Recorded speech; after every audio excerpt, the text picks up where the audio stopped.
Do you worry about the grandkids? Yes, that's why I do what I do. You understand what I'm saying? For a few decades now, Dave Moore has tried to keep young men in Winston-Salem from making some of the mistakes he made when he was young. Now, Moore has helped dozens of people start their own small businesses and has found far too many get caught up in the gang world. He wants a public conversation on how to keep them from following that path. Tonight in the Buckley Report, Bob shows us one idea that he's come up with.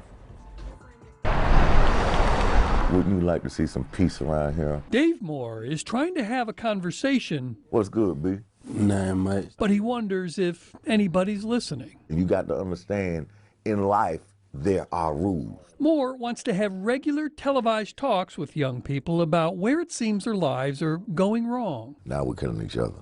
Yo, it's crazy. He sees a community on fire and no one throwing any water on it. Dave, we've been talking about this forever. Yeah. Are we ever going to find an answer? Well, I'm going to keep trying until we find some sort of solutions. Moore and former Sheriff's Deputy William Herrera see gangs recruiting kids as young as in the 5th grade. They offer them that family life that they feel that they don't have. You know, you have the nice cars and the jewelry and the nice clothes, and that attracts them to it. So how do you combat that? It's very hard, and I've always said you need a lot more mentors. Moore is just that, and he's recruited others to help get young men like Brandon Crosby to sing a different tune. I don't play no games, I'm about my business. Providing a small music studio as a way to keep them occupied. Oh no whip, you know my paint be dripping. I still got the little scars, though. I don't know if they can see it, though, but I got the little scars on my skin. Instead of out earning what too often seems like the birthmark of the streets. Brandon's came in a fight over a girl when the other guy pulled a gun and... Then all you see is flames, then flash. And next thing you know, you feel your body start hurting and stuff. Then after that, you think you just finna die.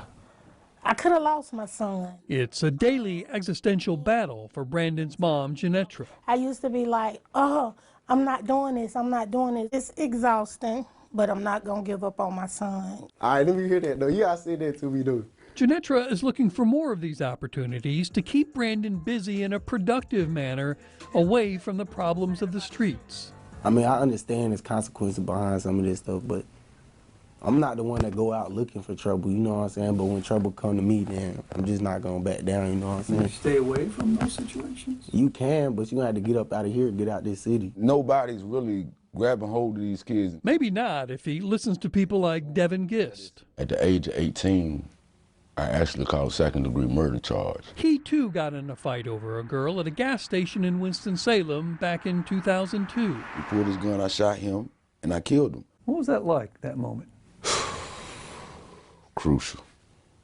Life-changing. Devin is here to testify to the destructive power of one bad decision. Just a blink of an eye, everything changes. I've done 17 years in prison, worst 17 years of my life. Is this a solvable problem? It is a solvable problem. You know, for years you always hear about it takes a village. But there's a lot of people that'll talk a big game but not do anything. I try to teach these kids that your environment doesn't define you. In today's world, your Steinway Grand may come at the click of a mouse, but you're still in charge of writing the lyrics to your life story, hopefully with some of your village guiding the way. Always be that support system for your child, because at the end of the day, there is nobody out there that's going to love your child like you do. Bob Buckley. We good? Fox 8 News. Most of what Dave Moore does for the young men, including that small music studio, he pays for out of his own pocket.